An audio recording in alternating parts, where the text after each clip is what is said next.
Dia pernah jadi pemimpin paling berkuasa di Malaysia. 2 kali dia jadi Perdana Menteri. Dulu dia musuh DAP, kemudian jadi sekutu.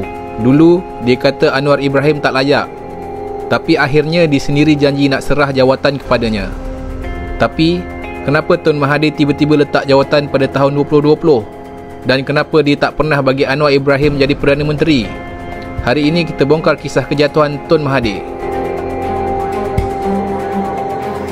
Peletakan jawatan saya sebagai Presiden UMNO dan semua jawatan-jawatan yang dipegang oleh saya dapat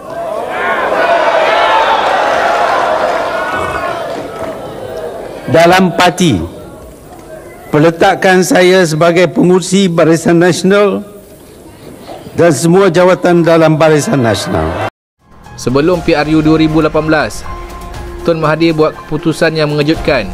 Dia bergabung dengan musuh lamanya, DAP dan Anwar Ibrahim, untuk jatuhkan Najib Razak dengan janji untuk serah jawatan kepada Anwar Ibrahim dalam tempoh 2 tahun. Rakyat percaya dan undi Pakatan Harapan.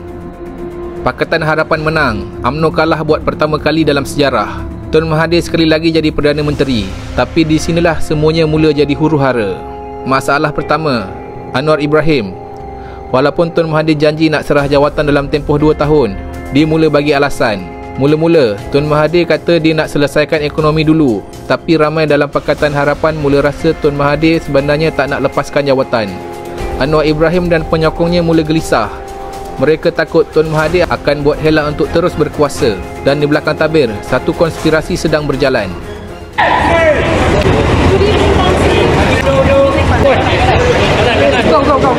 Langkah Sheraton, pengkhianatan dari dalam. Februari 2020, beberapa ahli politik dari Bersatu dan PKR mula berjumpa secara rahsia. Mereka berbincang untuk jatuhkan kerajaan Pakatan Harapan dari dalam. Plan ini diketuai oleh Azmin Ali dan Muhyiddin Yassin. Mereka merancang untuk tarik keluar Bersatu dari Pakatan Harapan dan bentuk kerajaan baru dengan UMNO dan PAS. Dan Tun Mahathir, dia tidak setuju. Tapi inilah yang pelik. Dia juga tak nak Anwar Ibrahim jadi Perdana Menteri. Dalam keadaan sekarang, lebih baik Tun Mahathir pimpin negara Malaysia ini. I know him. I love him as a father and as a leader. I fought against him. And now I accept he is the best man to lead Malaysia now. Ya memanglah Datuk Seri Anwar dengan saya ni tak berapa baik. Dulunya saya ni diktator. Saya nama Mahathir, bukan Mahathir bin Kuti, Mahathir bin Mohamad.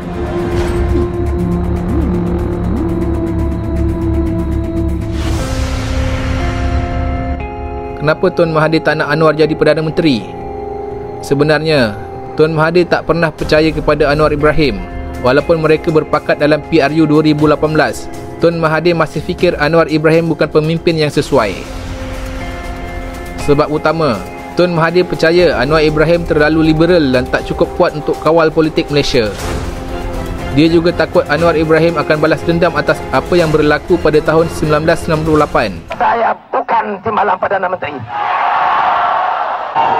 Jangan lupa, di apartheid di selatan Afrika, Mandela tunggu 26 tahun. Ada banyak sebab mengapa saya meletak jawatan, tetapi cukuplah saya berkatakan bahawa saya merasa kononnya mendapat sokongan daripada semua pihak sehingga saya tidak dapat memilih pihak mana yang boleh saya pilih. Jadi Tun Mahathir tersepit. Dia tak nak kerja dengan UMNO balik. Tapi dia juga tak nak serah kuasa kepada Anwar Ibrahim. Jadi apa yang dia buat? Dia letak jawatan. Tun Mahathir letak jawatan, kerajaan runtuh. 24 Februari 2020, Tun Mahathir buat satu langkah yang mengejutkan seluruh negara. Dia letak jawatan sebagai Perdana Menteri. Tanpa Perdana Menteri, kerajaan Pakatan Harapan automatik runtuh. Tapi masalahnya, Tun Mahathir fikir dia boleh jadi Perdana Menteri balik dengan sokongan semua pihak. Dia cuba buat kerajaan perpaduan, tapi UMNO tak setuju, DAP tak setuju, dan akhirnya kuasa jatuh ke tangan Muhyiddin Yassin. Mama, kasih. Mak. Tan Sri, Puan Sri, Ibu Tan Sri.